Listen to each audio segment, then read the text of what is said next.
Bonjour à tous, on se retrouve pour une nouvelle vidéo sur le mocking de la couche de service. Donc on l'avait fait une première fois en utilisant SOAP-UI et cette fois-ci nous allons utiliser une librairie qui s'appelle mockserver. Donc le contexte est le suivant, hein. On est dans une application client-serveur, donc d'un côté on a un client Java et de l'autre côté on a un service REST. Le service REST que l'on manipule ici, nous permet justement de gérer des utilisateurs. Donc on peut créer un utilisateur, récupérer un utilisateur par son identifiant, récupérer tous les utilisateurs enregistrés dans le système et faire un hard reboot sur toutes les données du service. Donc on retrouve les librairies suivantes. Nous avons une méthode post qui nous permet de créer un utilisateur et on lui passera dans le body un utilisateur DTO. Utilisateur DTO, qu'est-ce que c'est réellement? C'est un type ici qui contient trois champs. L'identifiant qui est de type int, le nom qui est un string et le prénom qui est aussi un string. Nous retrouvons la méthode get ici qui nous permet de récupérer tous les utilisateurs enregistrés dans le SI. La méthode get ici qui pour un identifiant donné nous permettra de récupérer l'utilisateur correspondant à cet identifiant. Et enfin la méthode delete qui nous permet de faire un hard reboot des données. Notre client aura l'architecture MVC classique, donc avec un modèle, une vue, enfin des vues et des contrôleurs. Sauf qu'effectivement, dans un cadre de client-serveur, on se retrouve avec un modèle qui a aussi un but particulier. C'est qu'il est une porte vers le web service distant. Et ainsi, vis-à-vis du contrôleur, le contrôleur va questionner le modèle par une méthode classique. Le modèle va traduire ceci en une requête HTTP. Le service REST va répondre à cette requête HTTP. En lui tournant donc une réponse, le modèle va récupérer la réponse, le proxy en tous les cas va récupérer la réponse, va transformer ceci en objet et va retourner le tout au contrôleur. Donc c'est bien un proxy qui a ce rôle-là, donc de communiquer avec le service REST à distance et de récupérer les données et de les transformer en objets afin d'être manipulés côté client. Le souci maintenant, c'est qu'on veut ici valider le comportement de notre proxy, sachant que notre web service n'est pas du tout opérationnel. Donc dans le meilleur des cas, nous avons ici une spécification en Swagger de la chose. Donc on peut simplement s'amuser à simuler ce fameux web service REST que nous n'avons pas actuellement. Donc on va utiliser encore une fois des mocks. Alors donc c'est pas du tout la version avec SOAP-UI. Là on va manipuler des mocks ou ça même du code, des tests unitaires que l'on va écrire. Donc la librairie que nous utilisons s'appelle mockserver.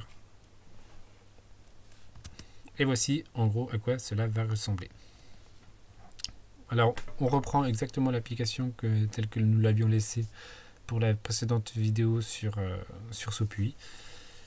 Nous retrouvons ici nos cas de test.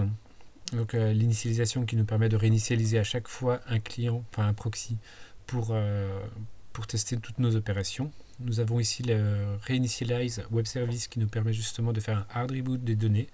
De cette façon, chacun des tests qui seront ici seront complètement indépendants les uns des autres. Nous avons un jeu de test pour la création d'un utilisateur, vérifier que tout se passe bien. Nous avons un cas d'utilisateur de création KO. C'est quand on essaie d'enregistrer deux fois le même utilisateur. Dans ce cas-là, normalement, on devrait lever une exception qui est du type exception utilisateur déjà enregistré. Et enfin, on va s'intéresser, comme pour la précédente vidéo, sur la méthode getUtilisateur qui va retourner tous les utilisateurs dans le SI. Donc ici, nous enregistrerons deux utilisateurs et nous vérifierons effectivement que la liste que nous récupérons via le proxy est bien composée de deux éléments. Donc là, juste pour faire une overview rapide du code, nous avons utilisateur DTO qui est l'objet que nous manipulons avec trois paramètres, exactement comme l'utilisateur DTO que nous avons retrouvé dans la spécification Swagger. Donc avec un identifiant qui est un entier, un nom qui est un string, un prénom qui est un string. Nous avons tous les getters setters correspondant à chacun de ces champs, ainsi que surtout le constructeur vide de notre objet. Nous avons notre proxy, et évidemment celui pour lequel nous voulons valider le comportement.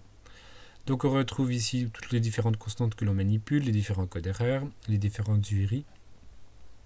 Nous avons l'object mapper qui nous permettra de transformer un string du JSON en un objet et réciproquement. donc gérer la sérialisation des sérialisations. Nous avons une méthode créer utilisateur qui prend deux objets, enfin deux strings, le nom et le prénom. On va du coup créer une requête post avec ceci en précisant qu'effectivement dans le body on a du JSON et ce JSON n'est autre que l'objet qui est un utilisateur DTO pour lequel nous avons mis à l'intérieur le nom et le prénom. Alors c'est important de le souligner ici. Il y a un troisième paramètre qui est l'identifiant qui n'est pas renseigné et du coup il aura comme valeur 0. On s'en rappellera tout à l'heure quand on écrira le test.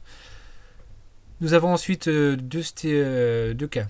Soit ça se passe très bien, dans quel cas le status code envoyé par la réponse qui est ici nous enverra un code 201. Et dans quel cas cela signifie que la création s'est bien passée. On récupère la location qui est cachée dans la réponse et en particulier on extrait de cette location la dernière partie qui est ni plus ni moins que l'identifiant de l'utilisateur que nous venons de créer. Nous avons un autre cas, conflict, donc c'est le code 409 qui représente le fait que l'utilisateur que nous essayons d'enregistrer est déjà présent dans le système d'information. Donc comme je vous le disais tout à l'heure, c'est un code qu'on récupère HTTP, que l'on transforme en exception pour que notre client gère cette exception-là. On retrouvera pas toutes les exceptions que nous retrouvons soit lors de la désérialisation, soit lors de la connexion avec le web service distant. Donc nous avons le getUtilisator by ID, grosso modo, qui pour un identifiant donné va avoir donc deux comportements. Soit le status code est OK, ce qui signifie que l'utilisateur a bien été trouvé, et dans quel cas nous reconstruisons à partir du body de la réponse l'objet utilisateur DTO qui correspond, et nous le retournons. Dans le cas contraire, cela signifie que nous avons un not found, ce qui signifie que l'identifiant passé en paramètre ne correspond strictement à aucun utilisateur dans le système d'information. Et enfin, la dernière qui nous intéresse, enfin l'avant-dernière qui nous intéresse ici, c'est le getUtilisator au pluriel qui permet de récupérer tous les utilisateurs de notre web service. Donc une fois que le status code est OK, on récupère le body. On désérialise tout ceci grâce à l'Object Mapper et on le transforme en liste d'utilisateurs DTO. Une fois cette liste reconstruite, on la retourne. Et enfin, nous avons la méthode reset qui nous permet de faire un hard reboot sur le service REST. Donc ici, nous construisons une réponse delete, une requête delete que nous envoyons à notre serveur. Donc la méthode delete, on le voit ici. Ok, donc revenons à notre classe de test pour lequel on veut valider le comportement du proxy que nous avons détaillé jusqu'à présent. Donc je vous rappelle, il faut évidemment, vu qu'on veut utiliser mock server, il faut ajouter la petite dépendance qui va bien. Ici, donc on utilise la version 5.6.0, l'une des dernières qui a été mise à jour. Il y en a peut-être une toute récente, mais en tous les cas, c'est celle-ci qu'on utilise. Donc première chose à faire, on retrouve donc tous les scénarios que nous avions précisés auparavant pour valider en tout cas les comportements. On va simplement dans un premier temps mettre en route grâce à une @rule une règle qui nous permet de créer notre instance de serveur, en tous les cas le mocking de notre serveur. Mock server rule est égal à new mock server rule, pour lequel on passera 10 en paramètres, ainsi que le port sur lequel on veut travailler, qui sera le 8089. Donc par défaut, ici, nous manipulons le localhost. On va mettre ça en public. Et ensuite, on n'a plus qu'à s'amuser pour vérifier qu'effectivement, tout va bien se passer. Alors à chaque fois maintenant, avant chaque appel, on va devoir mettre en place le contexte. Donc en gros, préparer les réponses qu'on est censé avoir par la suite. Donc typiquement, ici, le @after qui sera exécuté après chaque méthode de test, on sait qu'on va avoir une méthode delete qui va être appelée sur le web service. Alors pour le coup, il faut la prévoir pour éviter un gros crash. Si l'on exécute tous les tests actuellement, on sait que ça va pas très bien se passer. Je récupère le morceau de code ici, j'exécute les tests. Et donc pas de surprise, tout explose.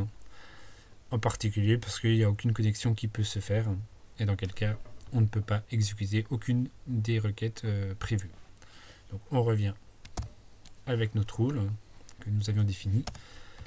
Ici, on va préciser qu'effectivement, ce que l'on veut, c'est prévoir que pour mock server rule get client when, donc ça sera une HTTP request en méthode delete with method delete,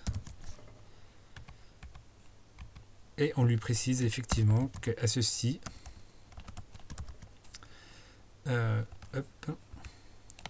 when respond, une HTTP response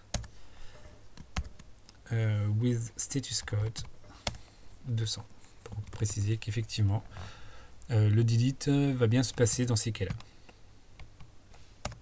Donc là, normalement, le mock est ajouté en fait à notre serveur, à notre moteur de mock qui est caché derrière, et dès qu'on va faire la requête, il va déclencher exactement normalement la réponse que l'on a précisé, la requête que nous avons précisée ici, et en réponse à cette requête, il va retourner la réponse avec le code 200 comme prévu.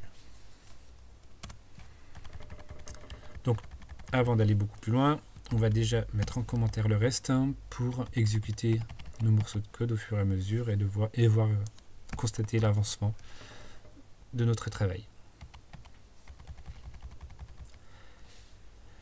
Donc ici, nous sommes dans le cas où la création d'un utilisateur se passe bien. Donc il faut, avec notre mock server rule, créer un nouveau client. Quand on fait une requête en post, je viens de voir que j'avais oublié with path. Donc là, attention, il faut bien spécifier le chemin vers lequel nous allons. Donc c'est gestion utilisateur web service / utilisateur au pluriel. Donc ça, chose qu'on a oublié au-dessus.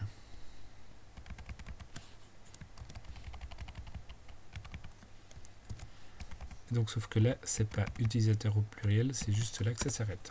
En vous rappelant effectivement la spécification que nous avions fait tout à l'heure. Donc là, nous serons sur la méthode post avec, on passe ce chemin, cette URI. Avec également en header, on va demander pour le content type d'avoir du application/JSON. Très bien. Et ce qui est important aussi d'avoir, c'est dans le body with body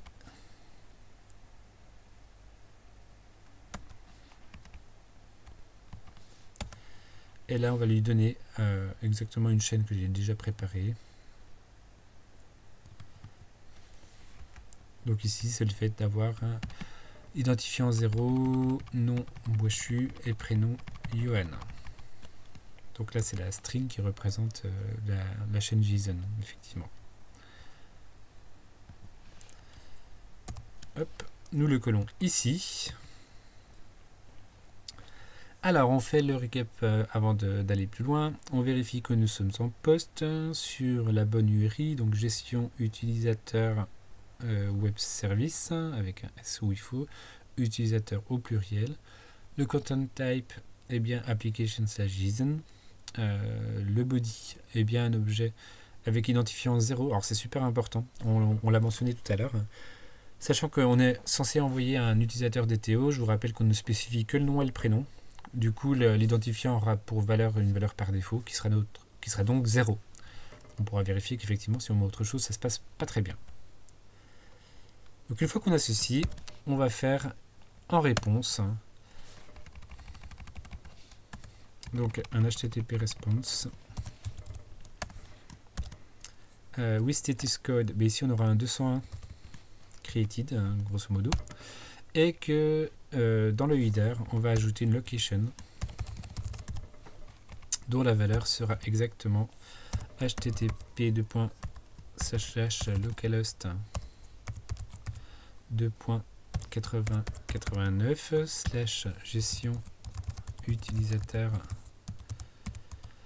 web service slash utilisateur au pluriel slash 1 qui sera donc l'identifiant que l'on voudra attribuer à ce nouvel utilisateur. Donc on vérifie ici avant d'aller plus loin que tout se passe bien, qu'on n'a rien oublié. Donc on a bien Boischu Yoann, on a les mêmes datas. Le prénom c'est bien Yoann, le nom c'est bien Boischu, l'identifiant c'est bien 0, le content type c'est bien de l'application JSON, l'URI est bonne, donc on va vérifier quand même avant de tout lancer. L'URI localhost, je suis un utilisateur au pluriel, tout va bien. On revient à notre code, la création, et on vérifie que l'identifiant retourné est bien égal à 1. Donc on va exécuter notre classe et on va voir un peu comment cela se comporte.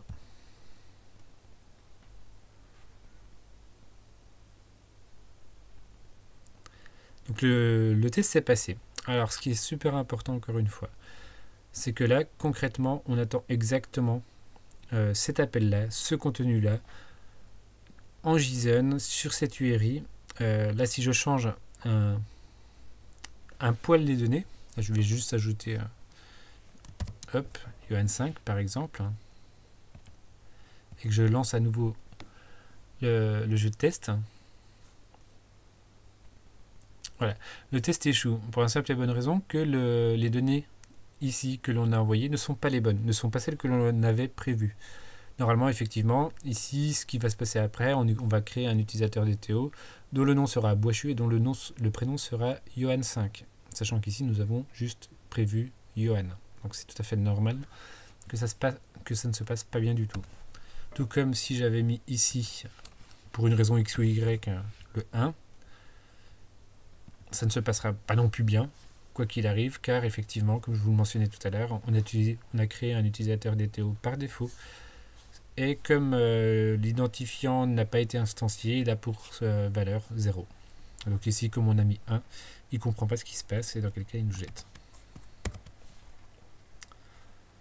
Donc en tous les cas, la bonne formule, effectivement, c'est de mettre exactement ce qu'on est censé avoir. Donc ici, on apprécie beaucoup le fait qu'on puisse mettre des contraintes sur le message de retour, évidemment, mais surtout sur la requête, hein, ce qui nous permettra une meilleure intégration dans le futur du vrai web service. Très bien, donc on va ajouter, on va aller plus loin dans nos use cases même, je dirais. Donc maintenant, nous avons le cas problématique, c'est-à-dire le cas où l'utilisateur a été enregistré 2 fois. Donc nous le créons une fois, nous le créons une deuxième fois, et normalement c'est censé lever une exception. Donc là, de la même façon, on va récupérer ce qu'on avait fait ici.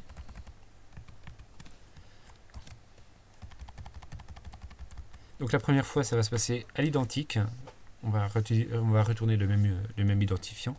Par contre, la seconde fois, le web service est censé, lui, nous retourner ici un 409. Et évidemment, pas de header dans ce cas précis. Les données sont exactement les mêmes, pas de problème. Par contre, effectivement, le status code de la réponse va changer. On sera en 409. Et si tout va bien, le client, le proxy que nous avions préparé, va nous traduire ce code 409 en exception utilisateur déjà enregistré. On vérifie si nos prédictions sont bonnes.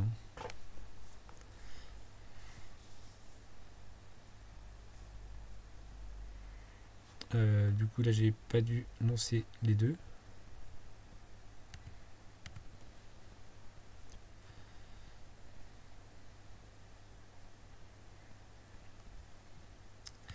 Alors, qu'est-ce que j'ai loupé ?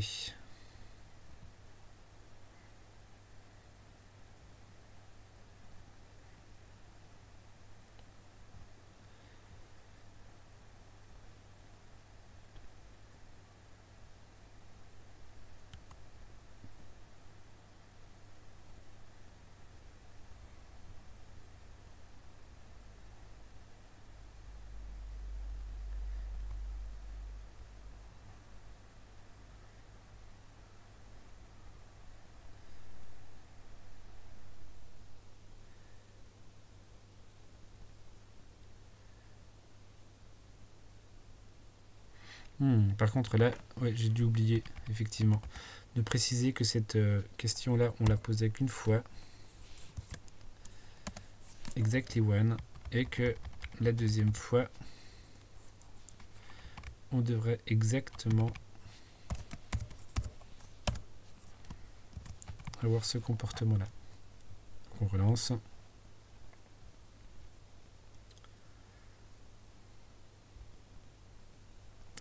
C'est un peu mieux, parce qu'en réalité, je pense qu'il reprenait exactement le même mock, il ne le consommait pas vraiment, vu qu'on n'avait pas précisé exactement le nombre de fois qu'on l'utilisait, donc visiblement, il utilisait toujours le même. Donc c'est important de préciser quand c'est le cas, ici en particulier, on précise qu'on l'utilise qu'une fois pour celui-ci, et une fois pour celui-ci. C'est bien que si on l'appelle deux fois, on va consommer exactement celui-ci et celui-ci.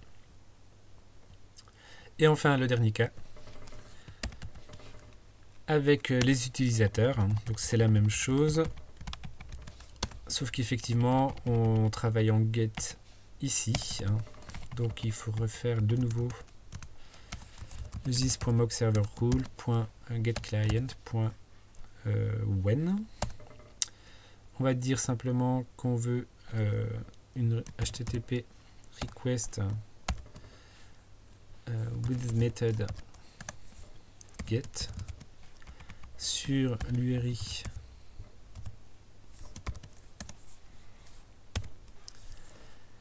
alors c'est sache gestion utilisateur au pluriel web service, pardon, utilisateur au pluriel.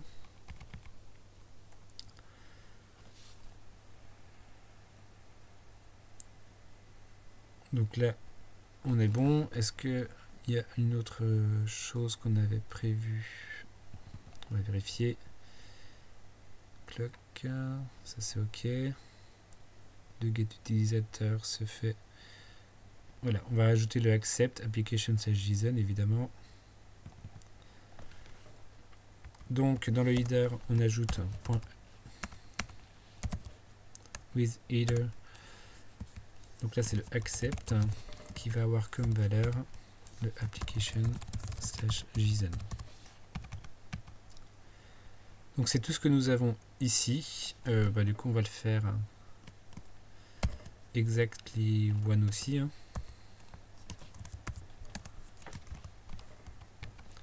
Et en ceci, on va répondre. Donc ça sera une HTTP response with status code 200 dans lequel nous glisserons le body qui nous intéresse, with body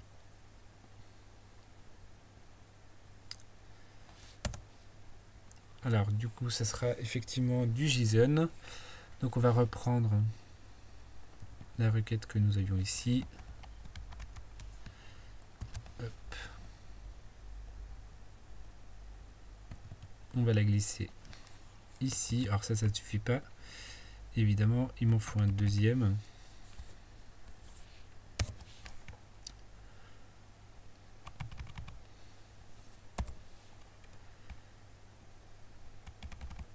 Donc le deuxième, ça sera effectivement la même chose que ceci.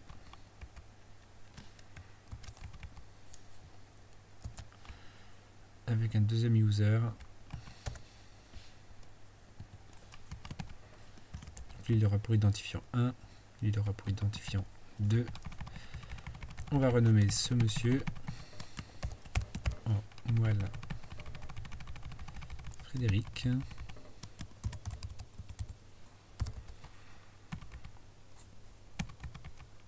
Très bien. Et on va préciser que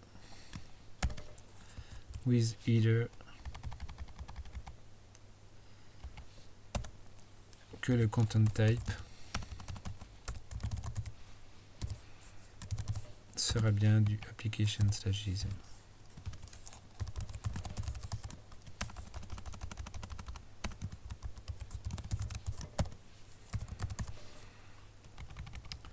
Donc nous avons le code 200 avec le body qui va bien, avec le content type qui va bien également. Donc là, nous sommes parés. Alors, il faut juste, auparavant, ne pas oublier qu'on est censé créer 2 utilisateurs, donc Boischu Johan et Moël Frédéric, et dans quelqu'un on va récupérer le petit morceau qui va bien également. Donc celui-ci.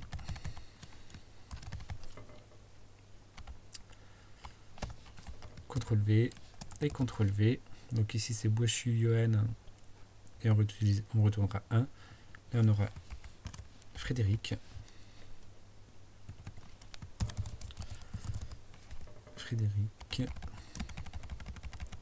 Voilà. Pour lequel nous retournerons l'identifiant numéro 2. Donc là les données sont cohérentes. Il n'y a plus qu'à lancer le test. Normalement on devrait effectivement créer l'utilisateur. Donc ceci va nous le faire exactement. Créer le deuxième utilisateur, celle-ci va nous le faire exactement. Et enfin générer la liste des utilisateurs DTO. Et récupérer donc le fait que notre liste est bien composée de 2 éléments. On va tester le tout.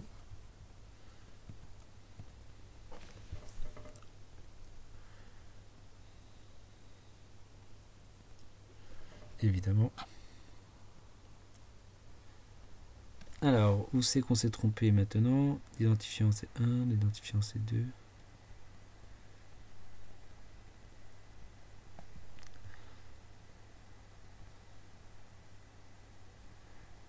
Évidemment, j'ai oublié de fermer l'accolade, enfin le crochet à la fin. Donc je vérifie si je ne me suis pas trompé ici.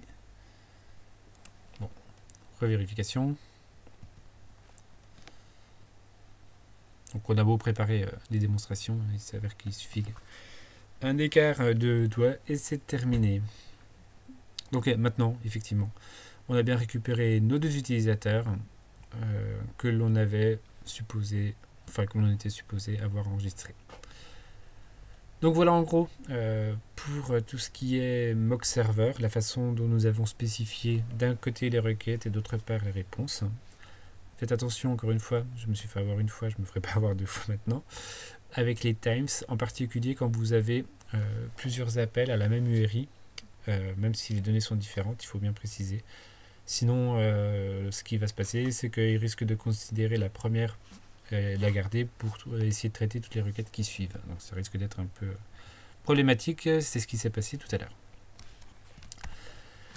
Donc on revient pour l'analyse finale de notre expérience. Donc pour le coup, nous avons quasiment que des points, enfin nous avons que des points positifs. Tout d'abord, on a réussi effectivement à tester notre proxy côté client sans avoir aucune implémentation du web service. Ceci est une bonne chose.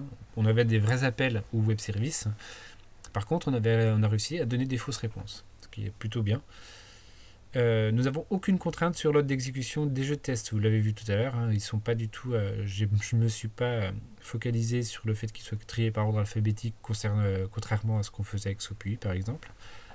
Ce qui permet justement d'avoir des tests qui sont complètement automatiques. Je n'ai pas besoin de mettre en place un saut puis de le lancer au préalable. Ici, ça se passe tout au niveau de la classe de test. Et enfin, le point le plus agréable, je pense, qui constitue le plus gros point noir pour moi concernant SOPUI, ce sont le fait qu'on puisse spécifier très précisément ce qu'on attend au niveau des requêtes et également des réponses. Bon, alors du coup, ça m'a plutôt joué des tours sur cette fois-ci, avec les données qui étaient plus ou moins bien formatées. Mais en tous les cas, voilà, ça permet d'être super précis à ce niveau-là, ce qui permet, donc à plus long terme, de garantir quelque part que l'intégration du vrai web service va bien se passer. Bon, merci d'avoir suivi ce petit tuto sur l'utilisation de mock server, et j'espère que ça vous sera utile. À bientôt.